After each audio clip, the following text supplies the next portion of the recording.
Olá! Você achou mesmo que eu ia só tomar um café aqui da máquina? Na verdade, isso não seria possível por alguns motivos. O primeiro é que eu não gosto de café, o segundo é que eu não sei usar isso aqui, e o terceiro é que esse não é só mais um canal de programação.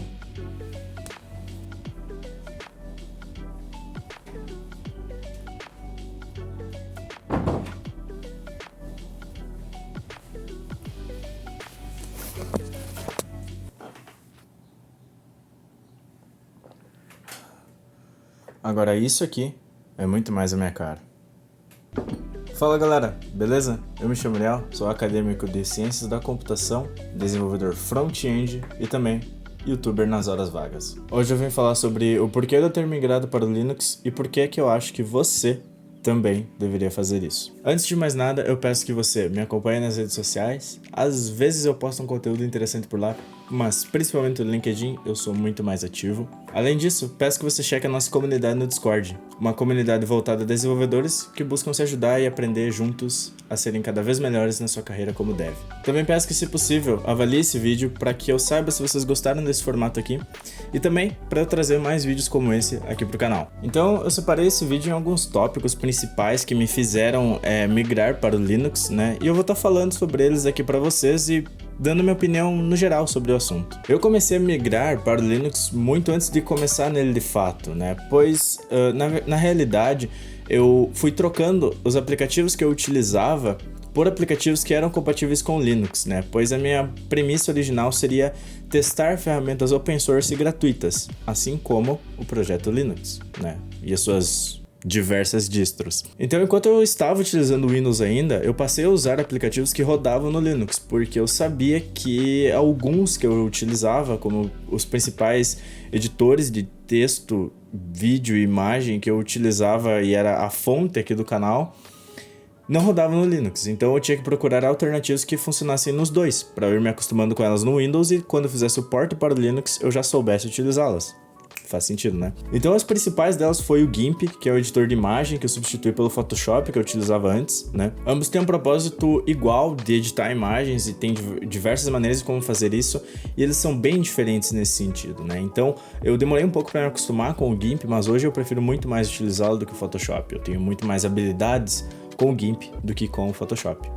Além disso, também eu precisava de um editor de vídeo que rodasse no Linux, né? Porque não faria sentido eu gravar vídeos no Linux e fosse lá pro Windows editar, né? E eu utilizava o Vegas. O Vegas não roda em Linux também, só roda em Windows. Então, nesse sentido, eu procurei ferramentas capazes de utilizar para editar vídeos no Linux, né? E a principal alternativa que eu tive foi o Kdenlive, né? Eu passei por diversas outras ferramentas como o DaVinci Resolve, né? O DaVinci Resolve eu já tinha pensado em utilizá-lo, mas eu acabei deixando ele de lado porque ele não concluía um dos pré-requisitos, ser open source, né? Então, o DaVinci Resolve é uma ferramenta muito interessante que roda em Linux também, porém ele não era open source, né? Então a principal alternativa que eu encontrei foi o Kdenlive. Demorei muito para me acostumar com ele porque o Kdenlive, se comparado com o Vegas, tem muito pouco conteúdo sobre ele na internet, né?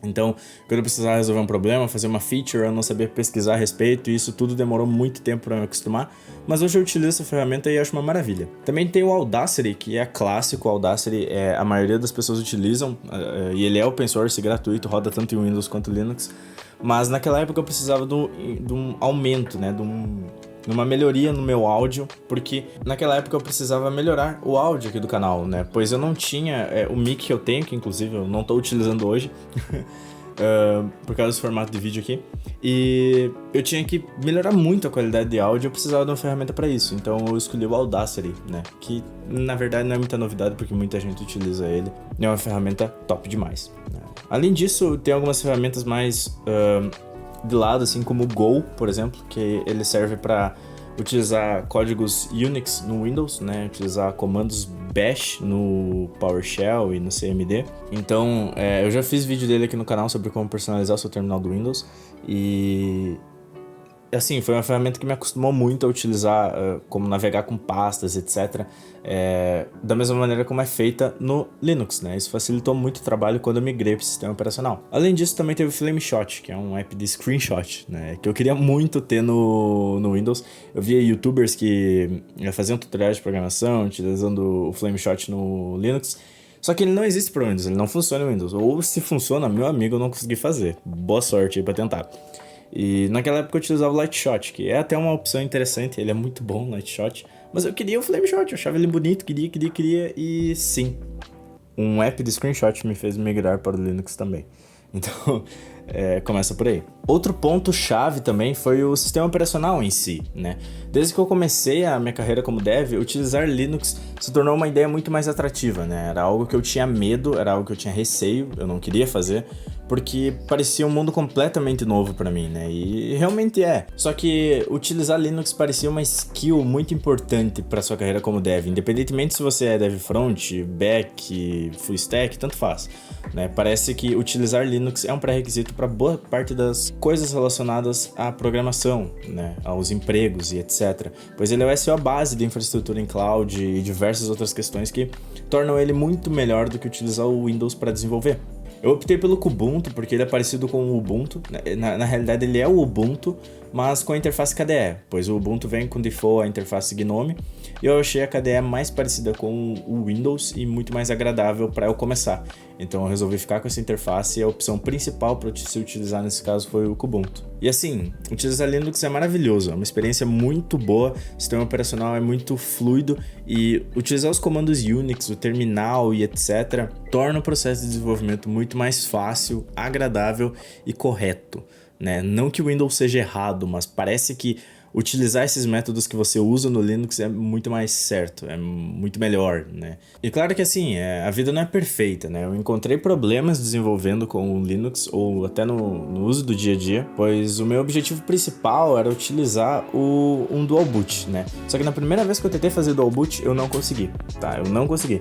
Eu tentei instalar o Pop! OS junto com o meu Windows, se tivesse dado aquela época para eu conseguir fazer esse dual boot certo, eu provavelmente teria com ele até hoje. Mas felizmente eu não tô, felizmente não deu certo. Mas foi uma tragédia total, eu não consegui fazer o dual boot, eu basicamente corrompi meu Windows. E porque não tinha, pelo menos na época, tutorial de como fazer dual boot com o Pop! OS, e eu precisava de coisas bem específicas, porque eu não sabia fazer muita coisa por conta, né, dessa questão do sistema operacional. E ainda não sei muito, mas enfim. Então, como não tinha tutorial, eu acabei fazendo algumas coisas erradas e eu corrompi meu Windows e perdi ele, né. Fiquei 2 dias utilizando o Pop! OS forçadamente, participando de aula, fazendo trabalho, diversas outras questões, e perdi, sei lá, acho que uns 4 anos de juventude e sanidade mental utilizando o Linux naquela época, porque, foi completamente um desastre. Eu não estava preparado para utilizar ele todo dia. E se passou uns 4 ou 5 meses depois, isso foi lá pela metade de 2020, que eu comecei a tentar novamente fazer o dual boot para migrar de fato para o Linux, tentar fazer isso de novo. Aí sim eu consegui fazer o dual boot com o Kubuntu, e naquele momento eu tive alguns problemas também, porque eu tinha 2 SSDs separados, né? Um eu utilizava pro Windows e outro pro Linux. Só que o Grub, que para quem não sabe é basicamente um inicializador de sistema operacional, ele aparece uma lista dos sistemas operacionais que você tem na sua máquina, e através dessa lista, logo que você liga o computador, você consegue selecionar qual SFL você quer iniciar, né? Então isso facilita muito o trabalho de navegar entre os sistemas operacionais quando se tem dual boot. Porém, ele não é tão simples de se configurar, principalmente quando você utiliza os SOs em SSD separados, e ele não consegue detectar corretamente.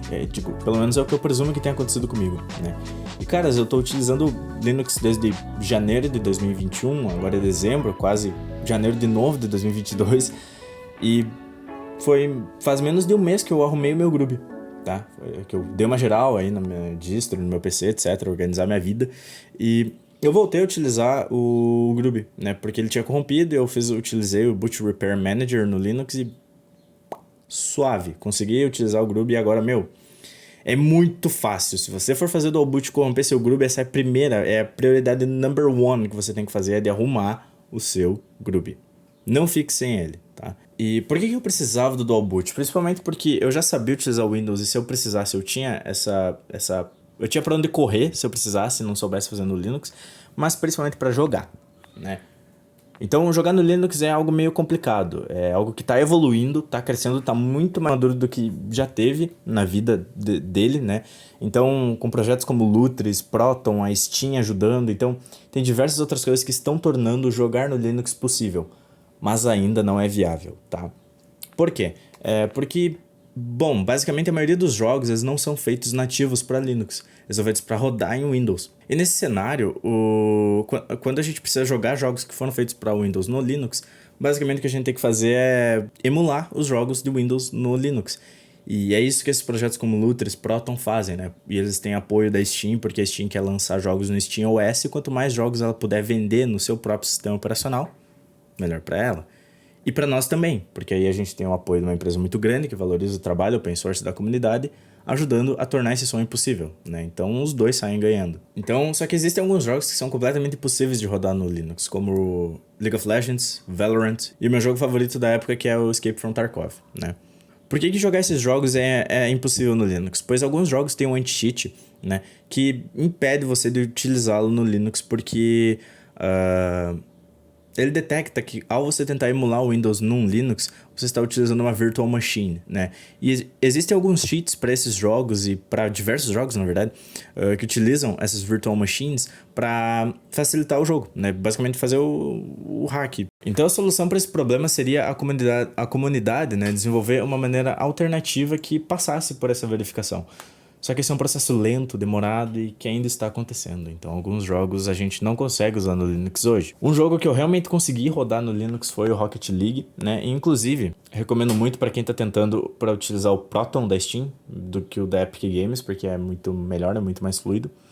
E o Rocket League eu consegui rodar ele com mais FPS no Linux do que no Windows. Isso é incrível, porque eu estava emulando o Windows no Linux e eu tinha mais FPS do que rodar no Windows nativo. Isso é insanamente bom. E se você tiver curiosidade para aprender um pouco mais sobre como está o processo de gaming em Linux, né, eu vou deixar alguns vídeos sobre esse assunto, né, do Dio Linux, que foi o que me ajudou a clarificar muito mais, entender sobre o assunto e parte do que eu compartilhei aqui para vocês. Mas a minha dica no geral é mantenha dois sistemas operacionais separados, tá? É a melhor escolha. Windows para jogar e Linux para desenvolver. Por quê? O seu Linux vai ficar focado em desenvolver, ele não vai ter que se dividir entre desenvolver e jogar, né? E o seu Windows também. Então o Linux ele vai ser muito mais performático para desenvolver e o Windows muito mais performático para jogar. Eles obtêm essa performance porque um não precisa do outro, eles são separados, né? Então, por que mesmo com tanto problema eu ainda utilizo o Linux? Cara, basicamente porque ele parece ser o sistema operacional certo para se desenvolver, tá? Isso é uma opinião pessoal minha, é uma visão que eu tenho, tá? Porque muita gente diz que Mac é melhor, ou Windows também. Então, cara, por que eu tenho essa opinião, né? Porque eu sinto que o Linux foi feito para isso. A minha sensação é que o Windows ele serve para usuários casuais ou para empresas que não têm a complexidade de utilização que o Linux tem.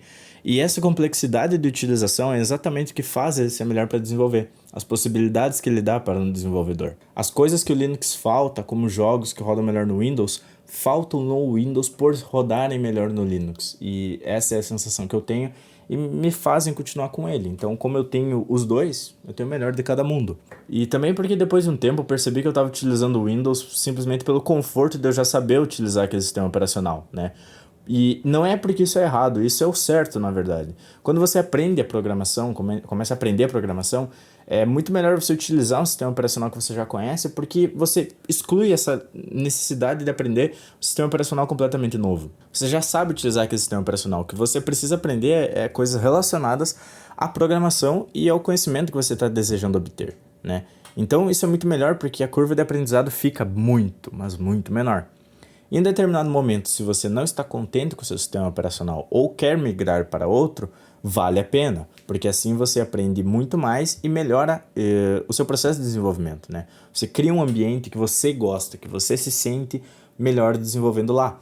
Então, em algum momento, você tem que deixar esse conforto de lado, você tem que sair da sua zona de conforto se não estiver lhe agradando, né? A partir de hoje, por exemplo, eu não tenho a sensação de trocar de Linux ou de migrar para um Mac, por exemplo, porque eu estou feliz. Eu estou na minha zona de conforto, mas eu estou feliz do jeito que eu estou. E não é muito uma zona de conforto não, porque todo dia a gente tem que aprender coisa nova com esse diabo aqui. É foda utilizar Linux. Então, eu recomendo muito o Kubuntu para vocês, porque nem eu falei, ele é uma mistura do Ubuntu com a interface KDE, né? E eu recomendo muito esse sistema operacional porque ele é um Ubuntu, e o Ubuntu é a distro mais utilizado ultimamente, então qualquer problema que você tiver e for pesquisar, o Ubuntu é o que mais vai ter conteúdo a respeito, né? Já a interface KDE também tem muito conteúdo sobre ela quando você tem um problema sobre a interface, né? E ela é muito semelhante ao Windows, né? Eu escolhi ela porque ela me agradava mais, porque ela tem muito mais possibilidade de personalização para mim do que o Gnome, né? E também porque ela era super parecida com o Windows, o que facilitou muito o meu uso, né? Então, eu preferi muito mais utilizar o Kubuntu e recomendo muito para vocês por esses dois fatores. E, claro, eu ainda tenho alguns planos futuros, né? Como utilizar o Arch Linux, né? Porque a ideia de ter que configurar tudo do zero, o sistema operacional é muito... me agrada muito, né? Porque eu vou ter muito mais controle, vou saber o que aconteceu ali, né? Porque eu que fiz. Então, tudo isso, cara, me parece muito animador, explorar essa necessidade e criar um sistema operacional completamente voltado a mim, né? Desde a parte de configuração básica. Só que isso vai exigir muito tempo e só quando eu tiver todo o tempo suficiente para fazer isso que eu vou migrar. Por enquanto, estou super feliz com o Kubuntu. Eu quero agradecer a presença de todos aqui nesse vídeo, tá? Vocês são muito bons, vocês são bons demais, tá? Eu agradeço muito a presença de vocês nesse vídeo e em todo o ano de 2021, porque todo ano de 2021 eu postei conteúdo. Cara, isso é insano, tá? Pra mim, isso é insano, porque eu já tive um histórico aí no YouTube e eu não vou comentar muito sobre, porque eu espero que ninguém nunca ache isso, né? Então, dessa vez eu realmente tentei me dedicar de verdade com o canal de programação, um conteúdo que eu gosto, né? Então, fazer todo um ano de vídeos é algo surreal pra mim, porque não parecia ser possível antes. Isso é muito bom, né? Então, eu quero agradecer porque nada disso seria possível sem vocês. Eu saí de 10 inscritos que eu tinha pra 719, que é no momento desse vídeo. E, caras, eu espero muito que em 2022 a gente dobre essa meta e, pô, fique muito melhor nisso, cara. Mano, eu tô muito animado pra 2022, eu tenho muito projeto aqui pro canal. E nada disso é possível sem vocês, né? Eu agradeço muito a presença de todo mundo, de coração mesmo, que esteve comigo em 2021, que tá chegando agora, em 2022 também. Então, mano, meus sinceros obrigado, tá? Muito, mas muito obrigado mesmo. Mas ainda assim, agradecendo tanto, eu venho aqui pedir para vocês mais um pouco e eu peço que você avalie esse vídeo, pois ele é o primeiro de um formato que eu tô pretendendo postar mais frequentemente aqui no canal, falando sobre assuntos não necessariamente técnico no YouTube, né? Então, sobre conteúdos interessantes que podem agradar você e tirar algumas dúvidas. Então, eu espero a sua avaliação a respeito. Também peço que cheque minhas redes sociais, eu posto conteúdo interessante por lá de vez em quando. E a nossa comunidade no Discord, uma comunidade voltada a desenvolvedores que tem o desejo de evoluir cada vez mais na sua carreira como dev. Novamente, agradeço demais a presença de todos aqui nesse vídeo e a gente se vê por aí, em 2022, 2023 e em todos os anos que estão para vir. Um bom Natal para vocês, atrasado, e um próspero Ano Novo. Muitíssimo obrigado pela presença, novamente, e até mais. Valeu! Não sei porque que eu fiz isso. Bora lá.